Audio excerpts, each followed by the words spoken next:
But you shall see better things, I will load you with other favors when I shall have recovered my empire.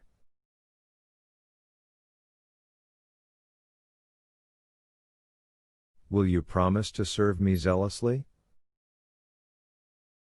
The robber's question and his impudence appeared to be so absurd that I could not restrain a smile.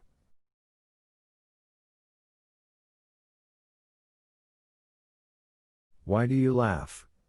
He asked, frowning. Do you not believe me to be the great Tsar?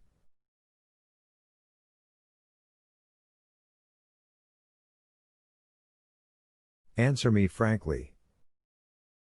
I did not know what to do. I could not recognize a vagabond as emperor, such conduct was to me unpardonably base.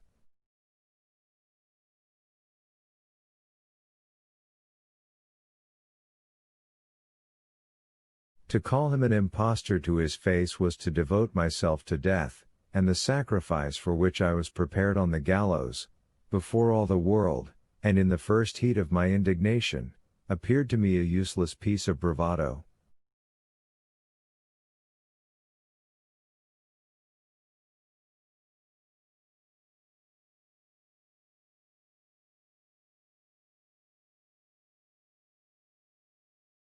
I knew not what to say.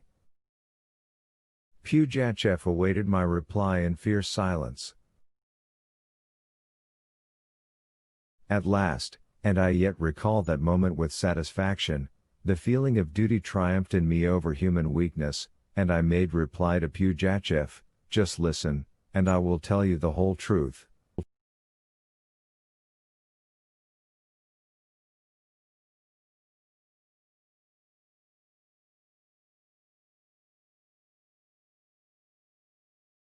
You shall be judge. Can I recognize in you a Tsar? You are a clever man, you would see directly that I was lying.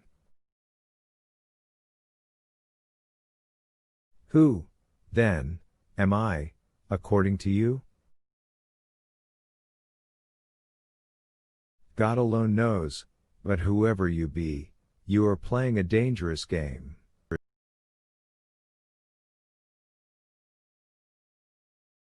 Pugachev cast at me a quick, keen glance.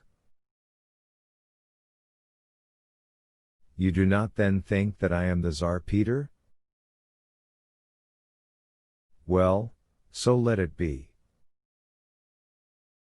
Is there no chance of success for the bold? In former times did not Grishka Otrepiev reign? Think of me as you please, but do not leave me. What does it matter to you whether it be one or the other? He who is Pope is Father. Serve me faithfully, and I will make you a field marshal and a prince. What do you say to this? No, I replied, firmly. I am a gentleman. I have sworn fidelity to Her Majesty the Tsarina, I cannot serve you.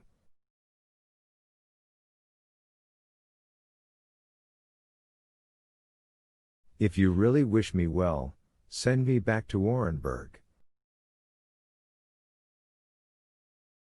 Pugachev reflected. But if I send you away, said he, will you promise me at least not to bear arms against me?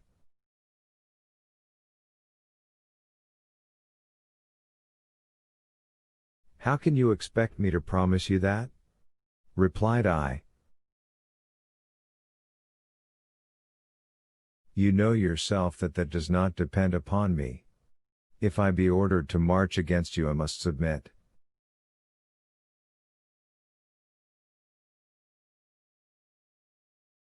You are a chief now, you wish your subordinates to obey you. How can I refuse to serve if I am wanted? My head is at your disposal, if you let me go free, I thank you, if you cause me to die, may God judge you. Howbeit, I have told you the truth.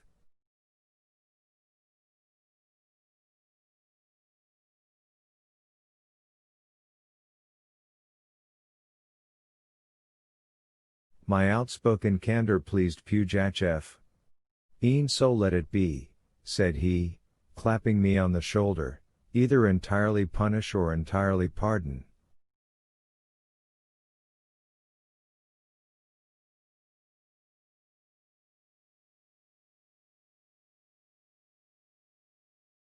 Go to the four winds and do what seems good in your eyes, but come tomorrow and bid me good-bye, and now be gone to bed, I am sleepy myself.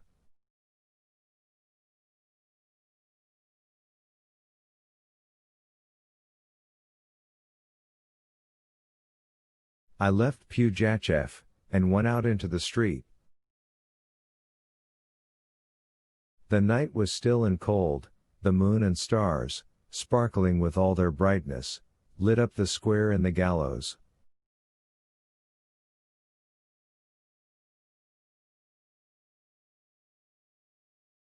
All was quiet and dark in the rest of the fort. Only in the tavern were lights still to be seen, and from within arose the shouts of the lingering revelers.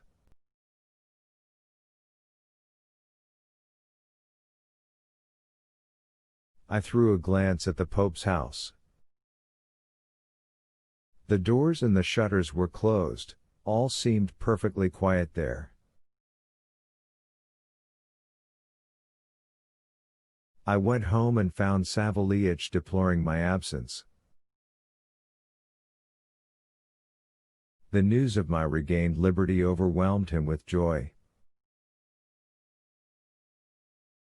Thanks be to thee, O Lord, said he, making the sign of the cross.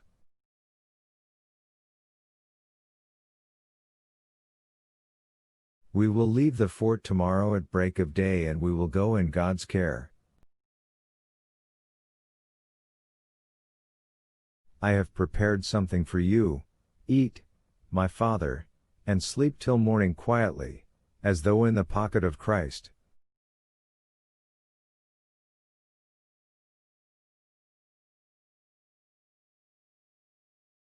I took his advice, and, after having supped with a good appetite, I went to sleep on the bare boards, as weary in mind as in body.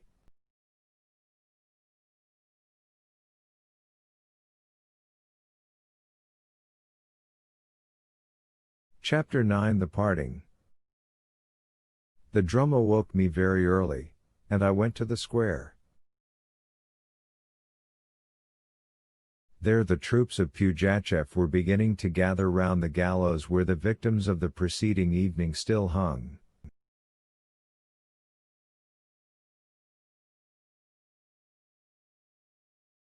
The Cossacks were on horseback, the foot soldiers with their arms shouldered, their colors flying in the air.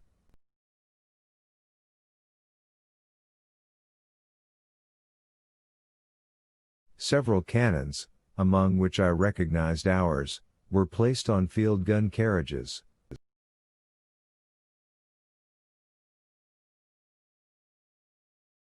All the inhabitants had assembled in the same place, awaiting the usurper. Before the door of the commandant's house a Cossack held by the bridle a magnificent white horse of Kirghiz breed.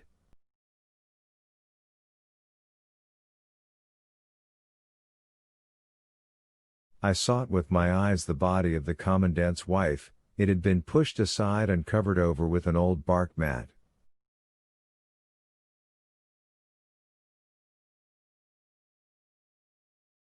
At last Pugachev came out of the house. All the crowd uncovered. Pugachev stopped on the doorstep and said good morning to everybody.